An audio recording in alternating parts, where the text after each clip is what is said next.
So my actual reason for coming out here today was to, one, go through all the goats and get their hooves trimmed up, cleaned up, so they're not holding any wet mud or fecal matter in their toes, which would cause a place for bacteria to grow in there and cause hoof rot. So I wanted to get their feet all cleaned up. But this doe here, she's going to be giving birth in the next 2 weeks probably.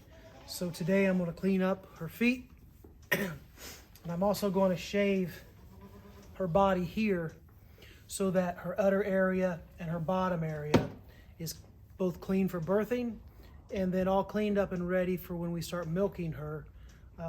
These hair have tons and tons of bacteria on them, plus dirt. So when we start milking her, we're going to want to be able to clean her udder real well and not have any of these hairs and dirt falling into our milk, our product to drink. So that's my plan, to get her hooves all trimmed up and get her clipped down nice and tight so we can keep her clean. Now, a lot of people will use some clippers like this for their feet, and they are incredibly sharp and they work nice. But for me, they don't work quite as nice as just a razor blade in a box type, like a box cutting knife. It's just what works for me. If you're not comfortable doing it with a box knife, then do it another way. And then I use this is just a wood rasp, and this will take the edges off when I'm done cutting and make it a flatter surface for them to stand on, so that they're hopefully standing on both halves of that hoof and spreading that weight out. So you can see this hoof. There's mud and manure in here, and I want to take this hoof and keep it flat with this line of hair that grows right here. This is where the top of the hoof is, and I want this all flat. So I'm just going to take a couple shaves off without going too deep. So I'm just going to get both these sides trimmed up.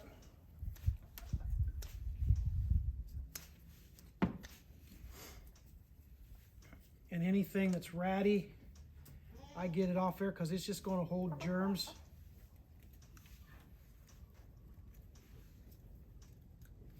And then inside here too, this tends to hold a lot of dirt. So I usually shave that off.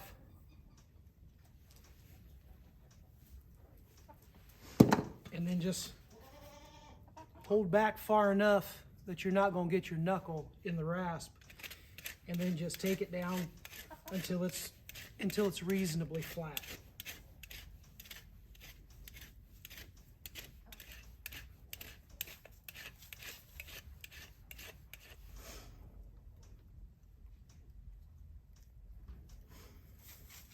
And I actually think that one there is probably pretty good for the day.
So eventually she settled down and let me finish her what you'd call a milking cut. And that way we'll be able to keep her a lot cleaner in that area. And when we're milking, we don't have debris and dirt and things falling down into our milk and contaminating our milk.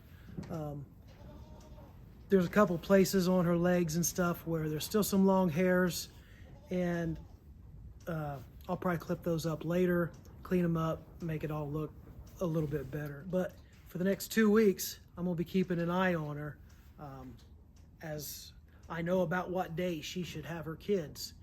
And on her both sides of her spine, down near her rear end, if you follow with your hand, you can find these ligaments that are there. And right now they feel like 2 pencils in there. And those will get really squishy and allow for that whole spine and tail to come up high enough to open up that birth canal, and that way she can kid. So when those get squishy like that, I'll know that she's going to be kidding probably within the next at least 24 hours. This goat is new to this farm, so I'll have to keep a closer eye on her because I don't know how fast she kids. So that's 2 weeks approach. We'll be keeping an eye on her and testing her and checking her udder to see as it starts filling up with milk, showing signs that she's ready.